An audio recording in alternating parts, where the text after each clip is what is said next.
Hi, people. This is DJ. This is Ish. And this is Season 3 3 of Pero Pero Let Me Tell You.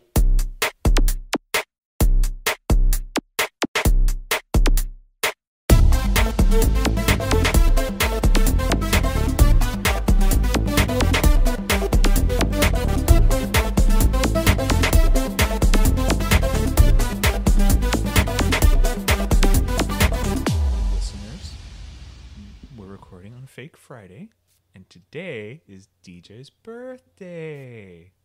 I can't believe it. Yes, it is my birthday. Hello, everybody.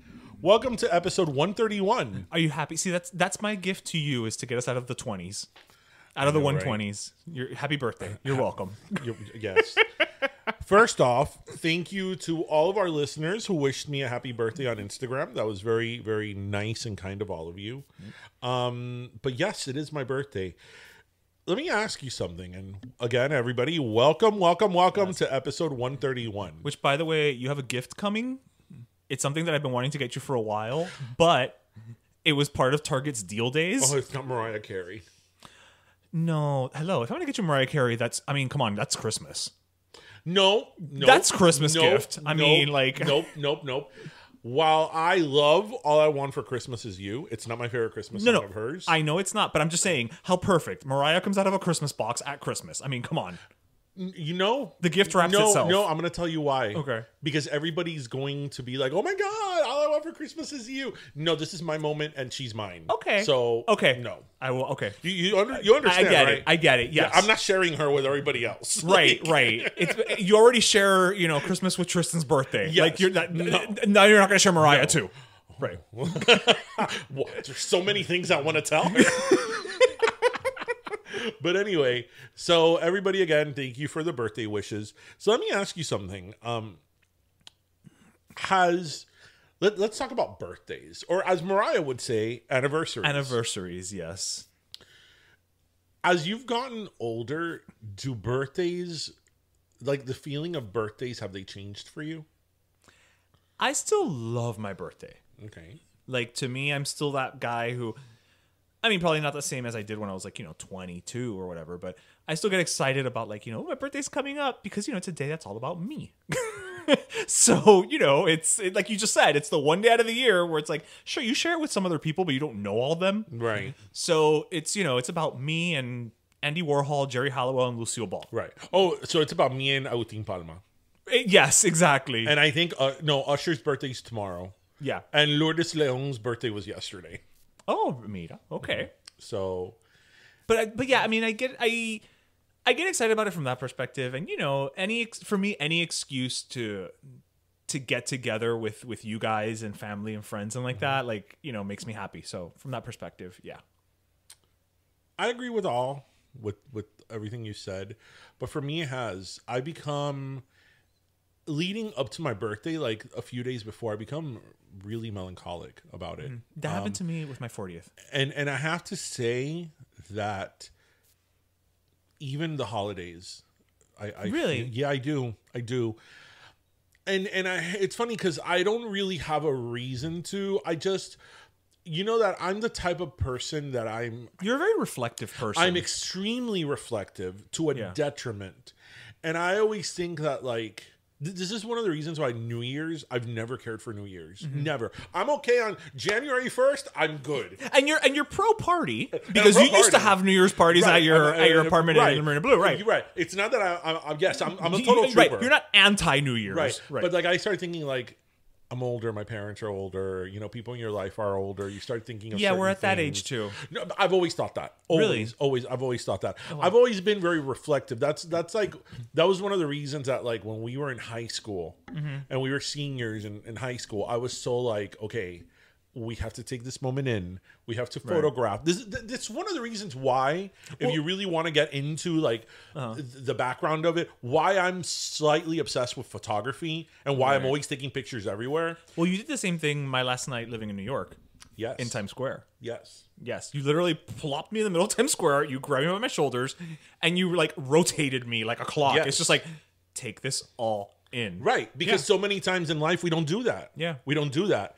And that's one of the reasons why, and you could tell our audience, I've been taking I've been taking pictures and selfies before that was a thing. Yeah, it didn't have a name back then. I used to have one of those pocket-sized cameras, and everywhere. I mean, from the time disposable ones too. From the time we were in high school, anything that we did, whether it was going out to dinner, hanging out at a friend's house, going to Disney, I have everything photographed. Mira, la gente dicen que Elizabeth Taylor is the world's most documented woman, but you know what? I think that if we pulled together all the pictures that we have, she's gonna have serious competition. Yeah, because to me, like, everybody takes pictures of like birthday parties and weddings and baptisms and bar mitzvahs and all that type of stuff, which is wonderful. Yeah. But I think that as you grow older, it's the everyday mundane things that are you, as life changes and people come and go from your life, you're gonna really miss the most.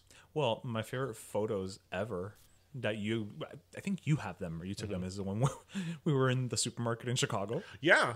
Like, that's just, it's random. There's shenanigans. There's no rhyme or reason, but it was just us goofing around. And those are the type of pictures that I love. And now, obviously, with camera phones, it's much easier. But to like kind of... It's different, too. I feel like it's almost... Like, back then, there was... I don't want to say a novelty to it, but looking back at those pictures, I feel a little more... Well, I understand what you're saying. Back then, there wasn't an instant gratification. Right. You know, you used to take pictures... And you didn't know how it was going to come out till you got there. And even I would say, even with digital cameras, like I find I shoot much more with the phone, even when I had a digital camera.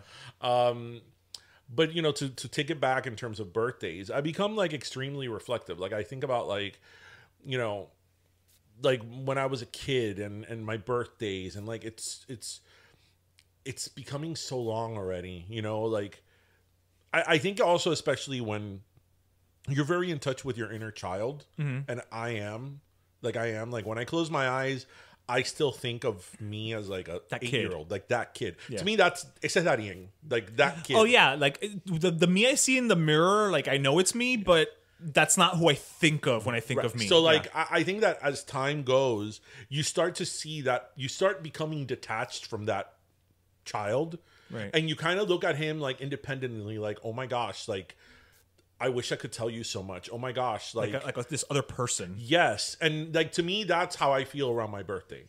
So I become very like reflective and very like almost sad, and I start to think like thinking like, but why am I sad? Like I'm so fortunate, you know. There's so many things I'm fortunate about, but why am I sad? And it's just like, you know, it's like the passage of time. You know, it's time. Time is it's a hard thing. It's a hard thing, and no, I agree, and I think, you know, as we get older, we view it we view it even harder. You know what I mean? Of course, it becomes harder every year. Yeah, you know, and you know, as different people come and go from your life, it becomes even harder, and that's life. You know what I mean? That doesn't make it easier. But it doesn't make it easier. Yeah. So yeah, that's how I always feel about my birthday. Listeners, is that how you feel about your birthday? But you know what I was thinking about when I turned 22 a few years back. BC, before Corona. That's all you need to know. Corona. It was before Corona. I turned 22 before Corona. Remember when I had that really big party at my parents' house? The one that we all vomited blue? Yes, and you helped me mulch the backyard. I did. Actually, my favorite... Me and I do a lot of manual labor for you people. Oh, yes. And you haven't... I'll have a whatever. But you know what I love? So... obviously Ishmael's known my mom since we were kids, and my mom's a very serious and reserved person. Yes, like extremely. Yes, I mean, she's very nice. But she's not like, you don't walk into a room and your mom isn't just like, you know, oh, the life of the party, right? Oh, Neri, look at Neri. Right, like she's not gonna hang from a chandelier. No. My mom's very like, así uno se comporta. Right. But I remember that day, she must have had an edible somewhere. They were giving out edibles at Publix and she didn't know about it. Because that day she was all over the place. ¿Te acuerdas? That she came out with like fake teeth and everything. And I'm no. She was like Alicia Keys. That girl was on fire. Ay, fun times. So speaking of, I don't know where this is going to go. With the depressive. Going with the theme, yes, this is episode 131, where, you know, brought to you by Xanax, where we're gonna make you cry. You know what really affected me this week? It really like, well, so much so that a few days later I'm still thinking about it. The news of the singer from The Wanted, Tom Parker. Oh, that's so sad. So if you guys remember the band The Wanted, maybe you don't remember the name, but I'm sure you remember the song. Right. Glad you came. I'm glad you came. Oh, wait, no, I was you were doing a medley because you were going to do Chasing the Sun, right? But that song, The Sun Comes Up, that's a good song. That is a good song. I'm glad you came. Yeah, they were essentially in sync to One Direction's Backstreet Boys. Yes, but they only had a couple of. But in the sense that they were the more like dancey one, and One Direction was the more singer. Well, one. he's 33 years old. He has he's married and he has a baby, and his wife is currently pregnant. And they diagnosed him with neoblastoma, which is the same cancer John McCain had, which is an inoperable brain cancer. And there's there really is very little treatment. Well, they told them it's terminal. It's terminal, but it's like terminal like a year. It's not like It's not like other forms of cancers that are terminal, but at least you get to live 3, 4, 5 years. Yeah, no, this is like you're done within a year. Yeah, and that's just so awful, so young and so awful. With that news, like I was thinking about it all week. Because, like this young guy, he has a new family. That's something obviously you're looking forward to. I'm sure he has money, from his pop star days. And seemingly has everything in the world and, And talk about a curveball. That's why the most important thing is la salud. La salud. It's your health. It's your health. It's the one thing that you cannot replace. You can, you can do things to better it. I'll never forget that one of the times that I really liked Jennifer Lopez. I was like, okay, you know what? I like her. Was when she did the Diary of Jennifer Lopez. This is the Diary of Jennifer Lopez on MTV. You have no idea. This is the Diary of Jennifer Lopez. I remember she said something along those lines. That she was like, if you and your family are healthy, you are okay. Like, you're okay. That's true. Everything else is a challenge. You can get over it. Something to superar. So yeah, I thought that was. All right, Chico, take me out of this funk. Well, what do you have to tell me? Okay, so I have something that's, total other swing, So Halloween's around the corner. As we know, in this year, Halloween's a little wonky, a little different. But in an effort to basically combine, really a lot of things that we love about, Halloween and things that have made an impact this year. This year for Halloween, you can dress up as a sexy hand sanitizer. Oh my gosh. Okay, do you have a picture of that? I do have a picture of it. Is it a bottle? It's listeners, it's pretty much just a what's that? It's literally just a bathing suit that says hand sanitizer, and then it has a vinyl skirt. We'll post a picture of it. This is a thing. But that's one more to add to the sexy costume. I think that my favorite sexy costume is a sexy shower curtain. Well, this kind of looks like a sexy shower curtain, but with because branding. Those sexy costumes, it's okay, do a group of people get together and say, okay, what are we making sexy? Right. A sexy bottle opener. Right. A sexy spoon. Sexy paper clip. Oh my gosh, can you imagine Clippy? That's exactly what I thought. Clippy being all seductive, just being like, hey, you need some help there? No, we could have an office supply line. Sexy whiteout. Oh, sexy staple remover. Sexy Post-its. Sexy letter opener. Oh. Ink blotter. Oh. Saddest part is, ladies and gentlemen, these things probably if they don't exist already, they will after we've said them out loud. Yeah. Sexy hand sanitizer.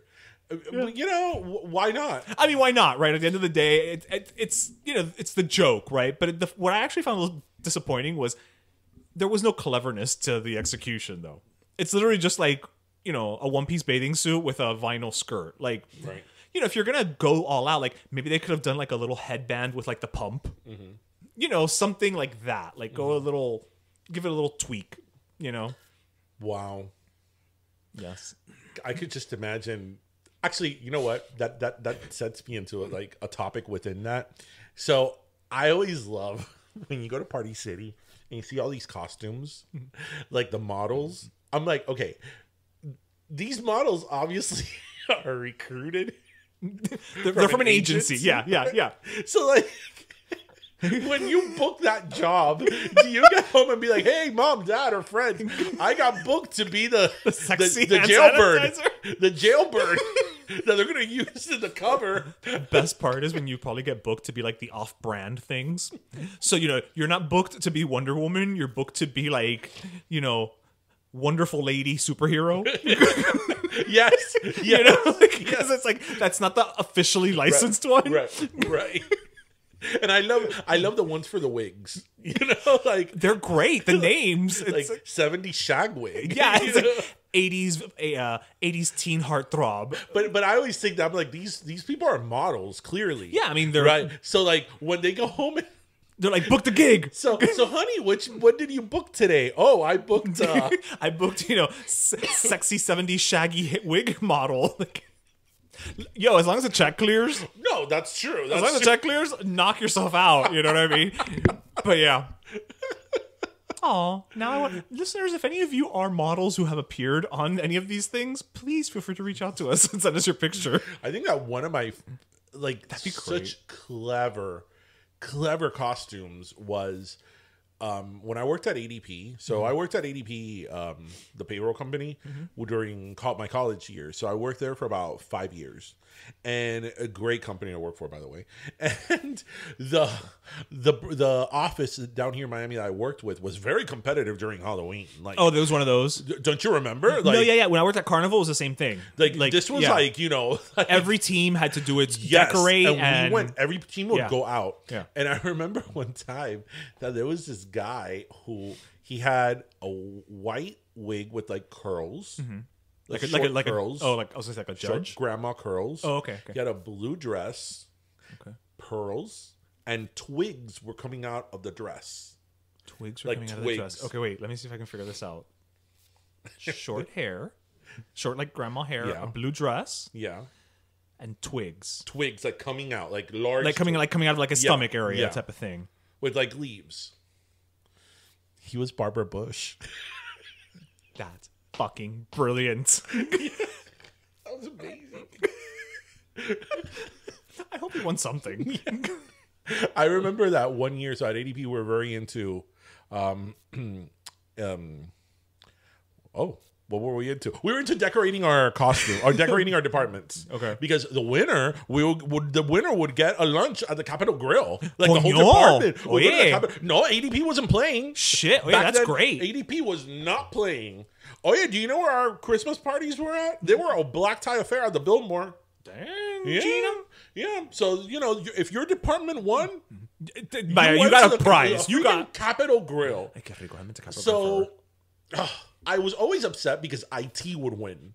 Why? Because IT would win every freaking year. Because IT, the IT area was like when you get there, it kind of looked like a launching, like a space kind of launch thing behind glass. Like NASA. Yes. Okay. So that led itself to so many because they were in a fishbowl essentially. Yes, and all the high tech stuff. So like one year they were like 2001: Space Odyssey. Oh wow. Another year they were Alien. And they had the scene when the thing comes out of it.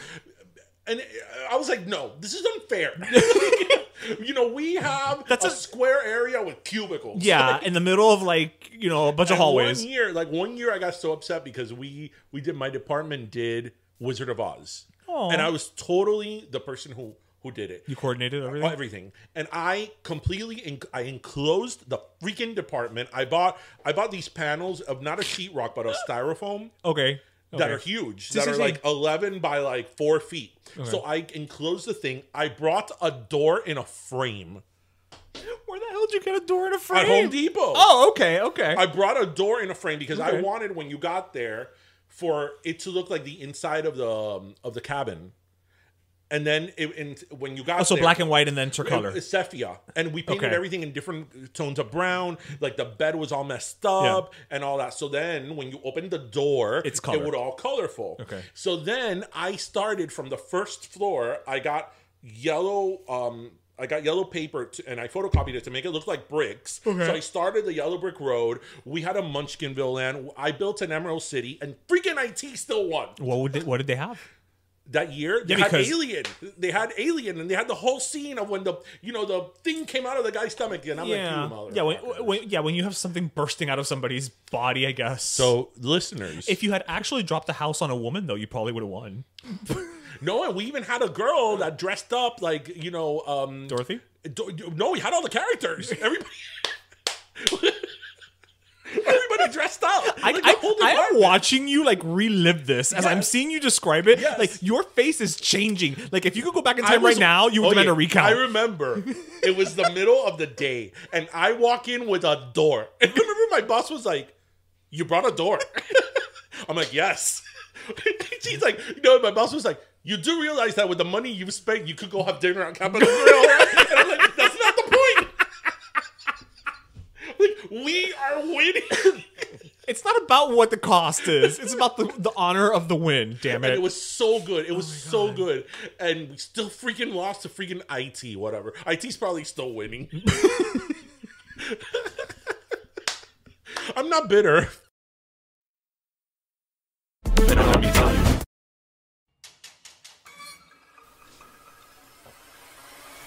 Mi gente, we know this year's already been plenty scary, but there's always room for ghosts and brujas. This year, the ghouls and goblins are gathering at the Horrorland, South Florida's first 100% drive-through haunted house attraction.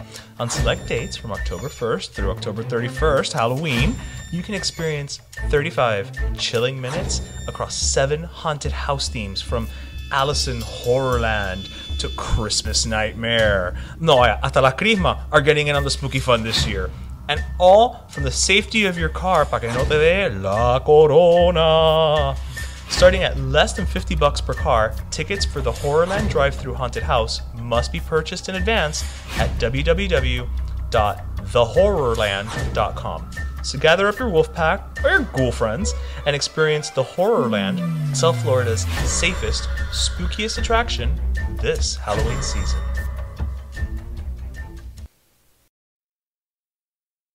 Hey everyone, it's DJ, and it's not an exaggeration to say that 2020 has been literally just a little nuts, right? Pero that's no reason to let your nuts go wild. Bueno, Manscaped is here to help. Look, we've been telling you about Manscaped and their line of products all year long, specifically Manscaped Lawnmower 3.0 hair trimmer. But they've got a lot more products for you down there. Manscaped's Crop Care Kit is the ultimate hygiene pack for your dirty bits.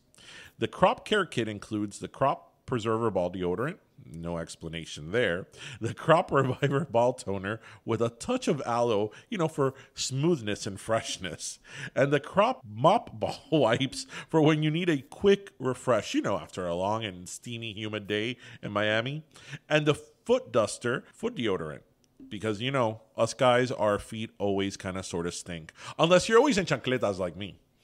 But anyway, all free of sulfates, dyes, and parabens, so your boys are in good hands. So use promo code PERO20 at manscaped.com to get 20% off your order and free shipping. 20% off to keep your balls fresh, huh? Bueno, pues claro. So visit manscaped.com today and use promo code PERO20 for 20% off the Crop Care Kit or any other purchase. Pero let me tell you. So many years later. At all, clearly. So, listeners, does your department deal with Halloween shenanigans? Yeah, I mean... Not this year, because it's coronavirus. Yeah, this year. This year, you're having Publix orange cupcakes in the lounge where everybody goes separately to go get one. Or you have one on Zoom. I'm good. Everybody go. You get a $5 gift certificate so you can go buy your own cupcake, and then you all enjoy it together. Yeah. That just made me sad to say that out loud. Yeah. It's probably Halloween 2020. No, and you know what I'm wondering though is like Christmas, like because how are they doing Christmas parties? Christmas, do you know what the biggest, most terrible joke is? That Halloween this year is on a fucking Saturday. I know. It's on a Saturday. I know. Listen, I'm pissed. Bueno, Halloween in 2020 was on a Tuesday or Wednesday. Okay, whatever. It's on a Saturday. It was made for parties. I am so upset because minimum there would have been 2 parties this year that I would have gone to. Well, you ain't going to nothing. I ain't going to none. That's okay because of quarantine. I'm chubby, so I wore spandex in Halloween. You've pulled off greater feats. I'm sure you would have figured a way out of making it work. Even if I would have been behind you pulling the string, being like, push! Little Cinderella with her sisters. Push! So, yeah, Halloween 2020. Oh, what could have been? What could have been the great Halloween parties on Saturday with all the Tiger King costumes. I'm getting upset now.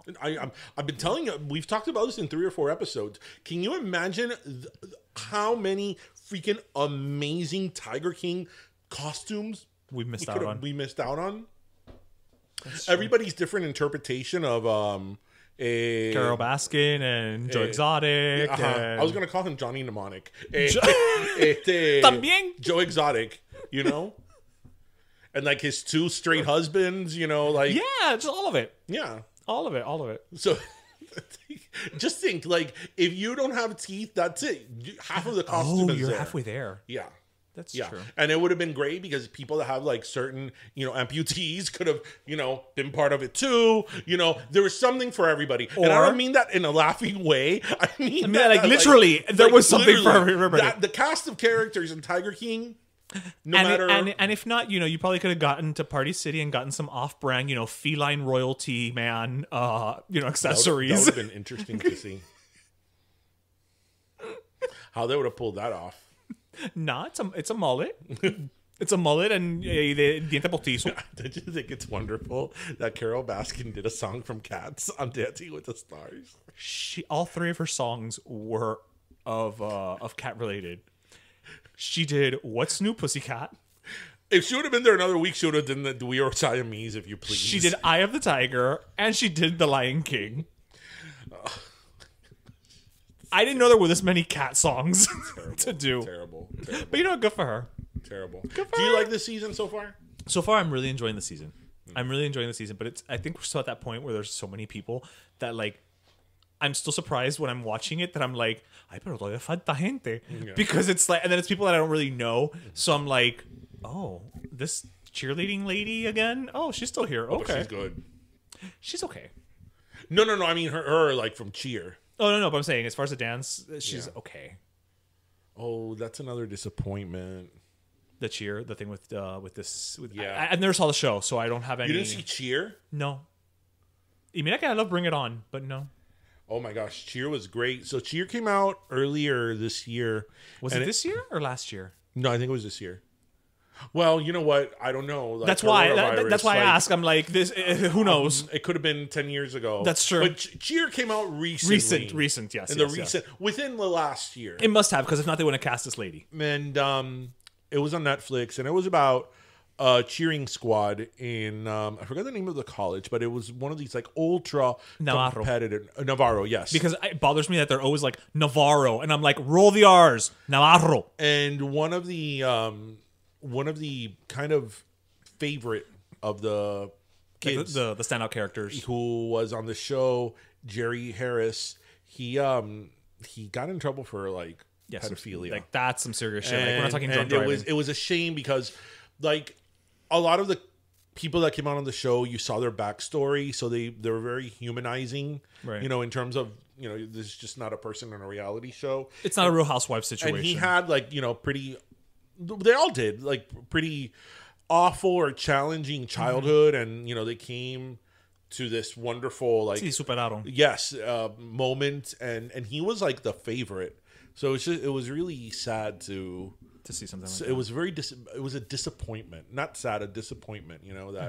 That's the case. But okay, me and the saw. Yeah, seriously, good lord, man! You had cake earlier today. Why haven't they done a reboot of Mama's Family? I mean, come on.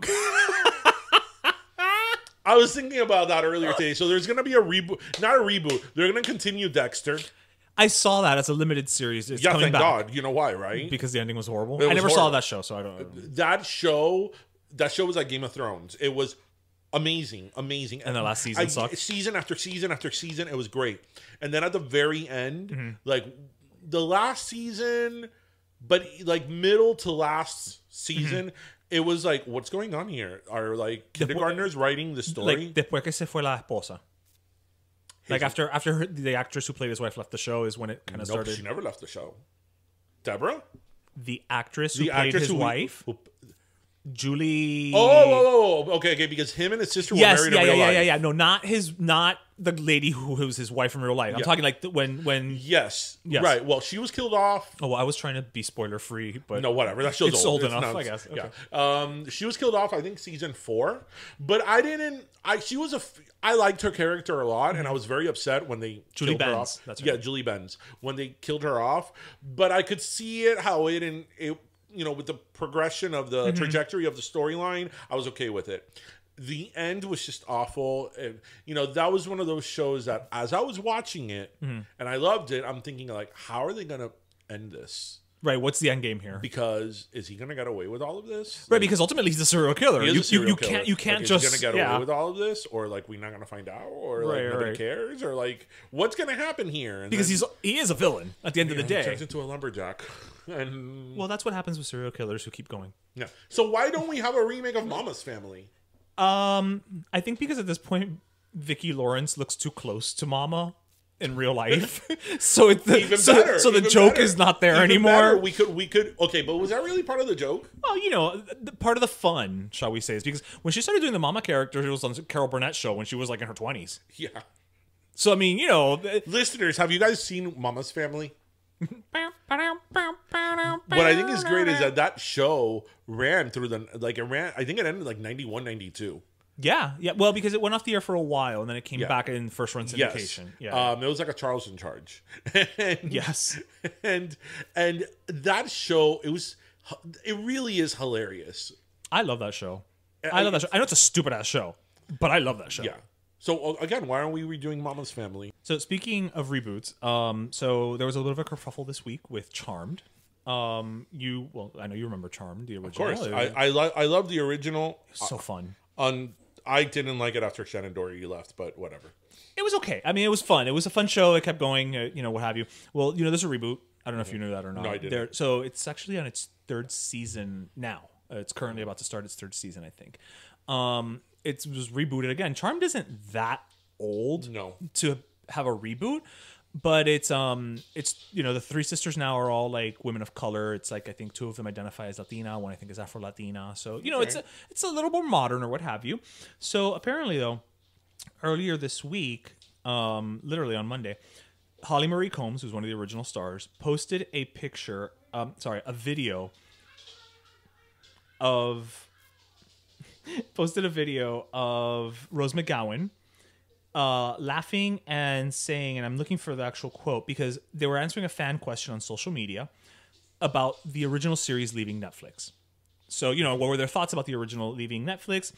And so Holly Marie Combs said, I think it means when you search for it, they want you to find the new Charmed and not the old people. To which Rose McGowan said, but it sucks. I haven't seen it. I can't say that. I've never seen it. But I'm happy that people have jobs, but it can still suck. And in the past, they've come out, the original girls have come out and said, we don't need a reboot, but, good luck to everybody and, enjoy your success or what have you. Well, after that, one of the stars of the new version, and I'm looking for her name. She played Jennifer Lopez's daughter on the Shades of Blue show, Sarah Jeffrey. So she responded saying that, oh, damn it, I can't find it. Here you go. I saw this earlier and I refrained from saying anything. I thought better to just let them shout into the abyss. But I do want to say, I find it sad and quite frankly pathetic to see grown women behaving this way. I truly hope they find happiness elsewhere and not in the form of putting down other women of color. I would be embarrassed to behave this way. Peace and love to y'all.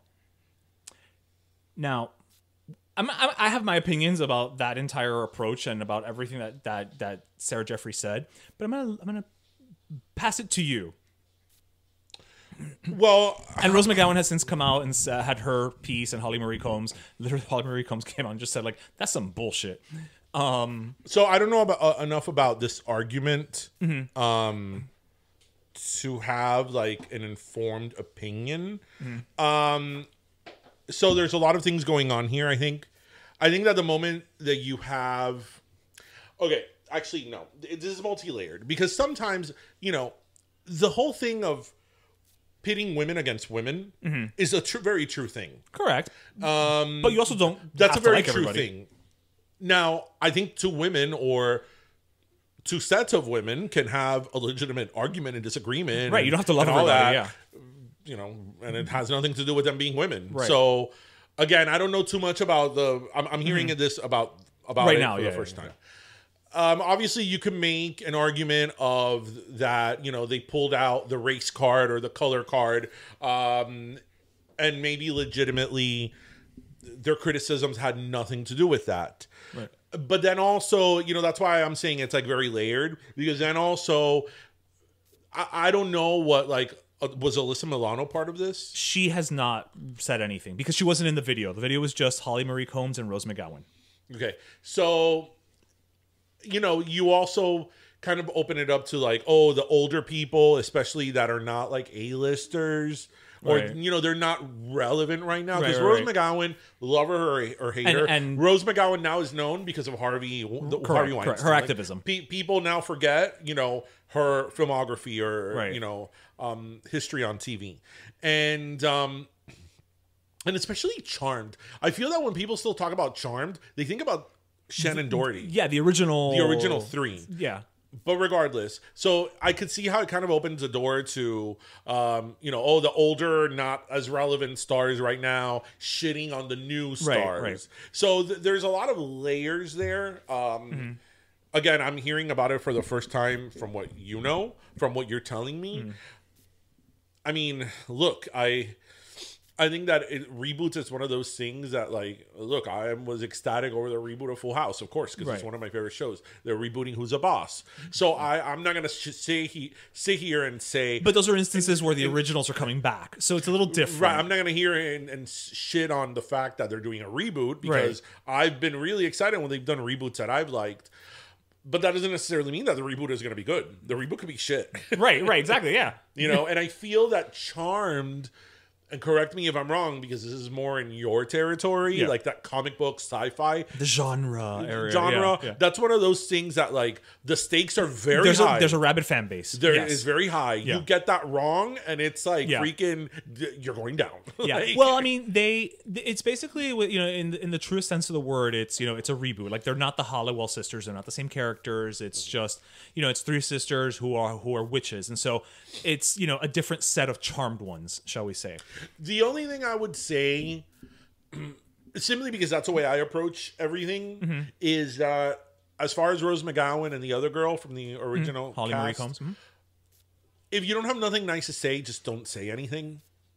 That's kind of the angle I would have taken. But on the flip side, this is one of those things where I feel like it's people either interpreting or reading between lines or reading things into it. Because, again, based on the article, the way that it started was somebody asked them, oh, how do you feel about your version being pulled from Netflix? And their response was essentially it sucks. Right. You know what I mean? So. And why was it pulled? Contractual? It could have been contractual. I genuinely don't know. But, that's just one of those things where, if you're asking me, how do you feel about your show not being available? Oh, it sucks. I guess I want you to find the new one and not us, whatever. But I don't think that at any point they said anything about the actors for this actor, Sarah Jeffrey, to come out and, I always hate it when people start one of these statements with I wasn't going to say anything, but it's okay, no, but here you are saying it. Right. It's if that was true, you wouldn't continue with that sentence, but what I really found annoying to me is how she inserted women of color into the whole thing, right?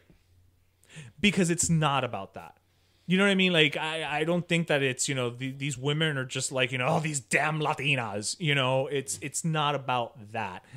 And you're painting a narrative that was not there. Mm-hmm. No, I certainly see that. Again, it's.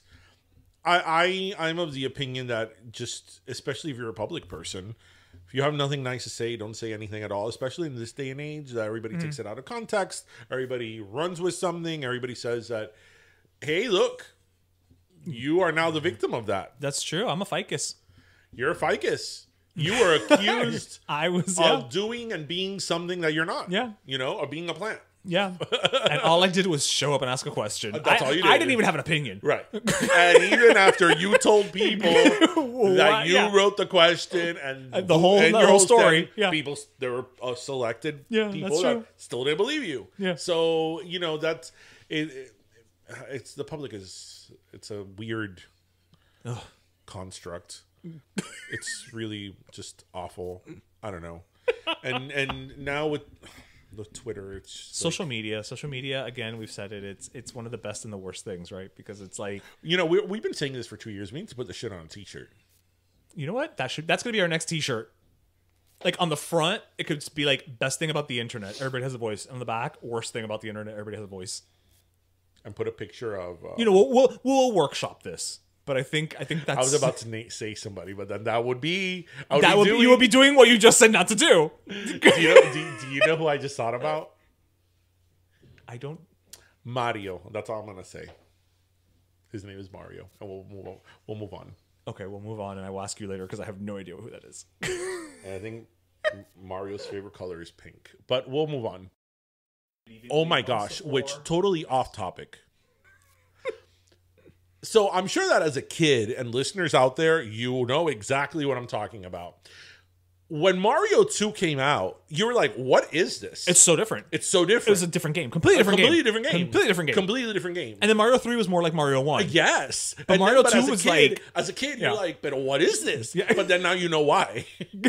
Because a completely different developer did Mario 2. Like, with completely different character. Because what's Mario 2, what's the villain? Bruiser? Bowser. Bowser. It's not Koopa. It's not Koopa. It's Bowser. It's like, who is this guy? Like, he kind of looks like Koopa. Okay, so I'm not ashamed to say it. Who are you in Mario 2? I was the princess. I was always the princess. She could float. Why wouldn't you be? Yeah. It's like, listen, keep your jokes about being the princess, keep them to yourself, because she could float. She could float for a while. I know. If you got a good thing going there. Mira, Luigi used to jump really high. I like Luigi for that reason too. He used to jump really high, and then Toad was really good at picking up stuff. Yeah, but I don't know. I'm not gonna carry shit. I don't even know what Mario was good. I think Mario was fast. Whatever. Mario was just Mario. Pero esta mujer, the princess, she could fly. Essentially, and the princess went from being a prisoner, Mario 1, to taking action. She was the original Mario World suffragette. Yes, she's like Me Too movement now. Exactly, back in 1990, like, no whatever. man is saving me. No, I can pull out my own radish and float through the sky while I hold it over my head. Okay. And I'm gonna throw my little potion and go through a door. Yes, she was the RBG of Mario 2. I was always the princess. Always. Fuck that. And people are like, oh, yeah, you're the princess. I'm like, yeah, what? I floated. Yeah. Did you float? Exactly. And that's the only way that I can float. Well, in your case, yeah. Who was your favorite in Mario? Who was your favorite villain? Like of all of them. I think just visually, I don't remember any of the names, but I like the one that was like the little cloud guy who would throw. That's my favorite. Lakitu. Lakitu? Yes. Lakitu. Lakitu is a World 4-1. Yes. Yeah, okay, he would like. I didn't know he was a person, like a little she. Oh, it's a she. Okay, yes. Sorry. How presumptive of me. Females can be villains too. I love hating Lakitu. Yeah, it was just like, fuck you. Like, I love hating Lakitu. And so the Hammer Brothers, remember the Hammer Brothers? They were up there. I always used to call them the Teenage Mutant Ninja Turtles. Because they were turtles. And then you know who I always hated? Oh, Bullet Bill. Boom. Oh, and then that one level where he was gigantic, like the whole screen. Oh, Bullet, so annoying. Stupid Bullet. So Bill. Annoying. And I think that's also because you're not pro gun, so I guess it makes sense. But and of all of them, my favorite one is Mario 3. Mario 3 is fantastic. I think I might still be playing Mario 3. Mario. Oh yeah, that took a while. Mario 3 is when it did. It took a while because Mario 3 is when they had the P-Wings. Yes, and you had to go through the whole map. And yeah. But then you know what was amazing? That then in Super Mario World with the Super Mario with the Super Nintendo, we had Yoshi. Oh, I do love Yoshi. Wasn't it sad when Yoshi would fall and die? He would always be back though. Yoshi was like the Shirley MacLaine of Mario. Always being reborn. Whatever. What? You know what? I know someone who's listening to this. I know who's named like my mother. Okay. And is a comedian. And I know he's probably From the Mount Geekmore podcast. And I know he's probably thinking like, these guys, what the hell with them? The princess. It's like, you know what? Whatever. You were the princess too. You don't want to admit it, but whatever. Yeah. Deal with that. And only on Pero Let Me Tell You will we be talking about politics. Politics and depression, Super Mario Brothers. Politics, depression, and then what was your favorite Super Mario Brothers character villain? Well, they really just, that's a research paper waiting to happen. Yeah. Imagine doing like your dissertation or like your thesis on like the cast of villains of Super Mario. Well, you could probably do it on the socio-political, setup of Super Mario Brothers. You think so? I'm sure that if you really tried hard enough, listen, there's college classes for everything now. Listen, I think one of the greatest, worst villains of all time are the Goombas. The Goombas don't do anything. Until they do. Oh my god. When were you killed by a Goomba? No, but and if you were killed by a Goomba, you deserve to lose your 1-up. No. You know when you would get killed by a Goomba? When you had just gotten the star. And the star ends. And the star ends and you're yes, and you're like going really, really fast, and all of a sudden it just ends, and you're like, oh fuck, and you hit the Goomba. Then you need to be a little bit more careful about your star power. It's true. That's why that never happened to me. That's why I keep my star power, behind a locked safe. The other day, it's funny because so Tristan started playing Mario Brothers a few months back, and the original or all of them? The original. Okay. No, I don't know. And I still have my original Nintendo with really? all my original games. Yep. This is the one he's playing in is one of those little mini ones. Oh, it's the new one that brings everything? Yeah, because you could connect it through HDMI. But I have my original Nintendo and it works perfectly fine. So he started playing Mario Brothers, and I was setting him up for the same failure and disappointment that I felt. Right. Because like me and like you and like everybody who played Mario Brothers, right. It was like, oh my god, world 1-4. Like, oh, well, that took forever. World 2-4. I'm sorry, 1-2-1, 2-1, whatever. Yeah. Well, 2-1, and then 3-1, and then you finally get to the castle. You're like, I beat it, and then it takes you like 100 times to finally beat the first boss. And then it's like the prince is in another castle, and he was like, what do you mean the prince? And I was like, oh my god, he's having the rage and disappointment I had at that age when I started playing Mario Brothers. It's nice to know that is timeless. Yeah, that rage is timeless. But you know what? He kind of gave up on it for a while. He's like, I'm not having it. Because he's like, because then that's when I told him, I'm like, oh, there's 8 worlds. He's like, there's 8 worlds? So then he did the math in his head. He's like, that's 32 levels. And that's nothing by today's gaming standards. Well, that's true. That's true. It's funny because you would have thought that, like, from our generation, because our generation really got into Nintendo. Yeah, we were the first video game generation, and I was obsessed with Nintendo, just like most kids our age. But I had a PlayStation, I had a PS2. I stopped at PS3. I stopped after the Sega Genesis because to me, no, mentira, I had a Wii. To me, and I guess this is what makes me not a gamer. Right. It makes me a casual gamer. Is that to me, I shouldn't have to think so much in order to beat a game. And as these games got more and more complicated, you have to dedicate so much time. You have to be so engaged into the game. Yeah. Whereas to me, playing all these games like Super Mario Brothers, Super Mario Brothers, Adventure Island, Contra. Oh my god, let's just shoot everything in sight. Oh my god, can we play that? Like, and next time we're just enraged. Yeah, we have it here. Perfect, done. Contra, just shoot. In the game, just whatever. Yeah. Just shoot it till some door opens. Yeah. Ninja Gaiden. Or Ninja Gaiden, I don't remember how to pronounce it. Q*bert, all that fun stuff. Castlevania. All that fun stuff. Burger Time. Yep. And like I remember that one of the first games that I got in the in the PlayStation, the original one was Tomb Raider. And I'm like, wait, this comes with a book for me to figure out like how to get through this? Because Tomb Raider is one of those things that the premise seems very interesting. Right? And it seems like a regular RPG. And I'm like, side scroller. No. When in Mario in Nintendo, when I would get frustrated, I would go to Blockbuster Video, rent the Game Genie. You remember the Game Genie? Of course I remember the game cheat TV. my way through. And call it a mother trucking day. And I just won the game. And that's it. Done. Where in this one, no, I have to go get a code and I have to go here and go there and then talk to people. I don't want to talk to anybody when I'm playing a game. I know. And you have to talk to gamers. Gamers nowadays, talking to gamers online is like, no. So anyway, you have to speak another language. This gaming has made me very thirsty. Very thirsty. And, it's your birthday. So, would you care to have the first drink? I want to... I'm going to give my last soda to my parents. Aww. Who gave me life? Who gave you life? Yeah. That's another thing I got really emotional about. The giving of life? No, that I got really lucky. Like, when you have good parents...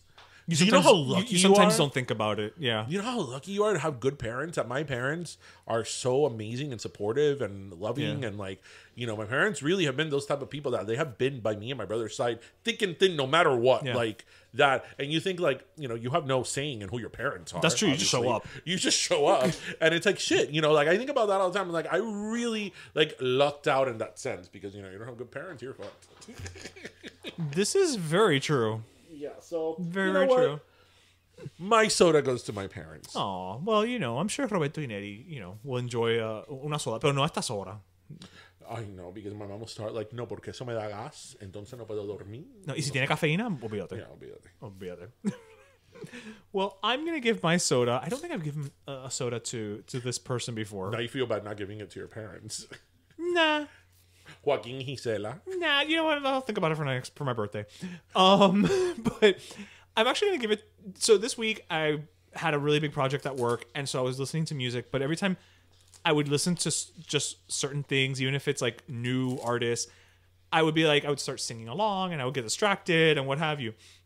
So for some reason, I was like, you know what I'm going to listen to? What? I'm going to listen to songs and music from Charo. Oh, Cuchi Cuchi. Let me tell you something. She has 2 albums that it's pretty much just her with the guitar. I had that shit on a loop. And it was perfect. It focused me because it was and she's a classically trained musician. Yeah, she's a very legitimate musician. That's the thing is you know this, but you forget it. And then there's one of her albums, Bailando con Charo. It's from 1981, and that one as she sings, more. She has a very pleasant singing voice too. Does she have any albums or songs that were nautical and ship, from the Love Boat? Yeah. Not on Spotify. Oh. So in other words, you're giving your last soda to Maria de Rosario Mercedes Pilar Martinez Molina Baeza. Yes. Also known as Charo. Or for some inexplicable reason, on the Love Boat was named April. That was her name on the Love Boat? Her name was April. Not Abril, April. It was April. I don't remember her last name, so maybe it was April, a Latino last name. Maybe it was April Smith, and But yeah. Yeah, I'm giving it to Charo. Charo, who we want on this show. We do want her on this show. We've reached out to her a couple times, and we've commented on her page, we've re-shared her things, and she's liked it, and she's responded to us as comments and things like that. There. So we're getting there. We're getting there. Her, for 2021, let's put it on the universe. Her. Okay, Charo. And Gina Torres. Charo and Gina Torres. Done. That's 21. That's Gina 2021. Torres. That's the goal. All right, I have my marching orders. If we get Gina Torres, I'm really going to have to figure out how to make it in person. Because I'm going to be like, Gina Torres, there's so much I have to tell you. I forget, you've met her, right? I have met her, yes. I met her years ago. We may just have to take her to dinner. But you met her before Suits? I met her because of Suits. Okay. How is it that you went to a Suits situation party and I didn't? You didn't take me? Because this was before you were even into Suits. I was into Suits from the pilot episode. Okay, this is before I knew you were into Suits. How can you have not know? You know everything about me. Yeah, but you know even what I eat. But I feel like your Suits obsession, to the level of talking about it a lot, didn't happen until season 2. Well, yeah, as a show, right? So right. So therefore, and this was was when she was promoting season 1 for Latin America. Okay, so I would like to think that it was even before it started, or it had just launched in the U.S. and now it was going. Because I could honestly say that show, I liked it from the pilot episode. I was like, this is my favorite show. Yeah, I remember seeing it, and then afterwards, it was her. You gave me something. I'm sure. Yeah, it was her, Harvey, and the muchachita, the redhead. Donna, Sarah Rafferty. Yeah. Not Meghan Markle, because I would have Meghan Markle. I would have remembered Meghan Markle. I mean, from hindsight. Well, at that time you would have been like, oh, No, but hindsight, I would have been. It was Meghan Markle, but no, it was them three. Wow. Yeah. So, anyway, everybody. Well, that was episode 131. My birthday episode. Aw, look at that. So again, everybody who and it's one of those numbers that's the same backwards and forwards. There we go. Okay. For everybody who wished me a happy birthday again, thank you so much. It really brightened my day. And as always, we hope you listened, laughed, and learned. Although this one was more conversational, more laughing. Yeah, but we mixed it up. And remember to grab your croqueta, your pastelito, and your cafecito. And thank you so much for joining us, everybody. That was episode 131. Happy Friday. Have a great weekend. Yes, take care, mi gente. Bye. Pero Let Me Tell You is co-hosted by Darian Borges and Ismaeliano, produced by Ismaeliano, and our theme, Pero Let Me Tell You Freestyle, is composed by Michael Angelo Lomlaplex, the official gay guy. And don't forget to subscribe and leave us a review on iTunes.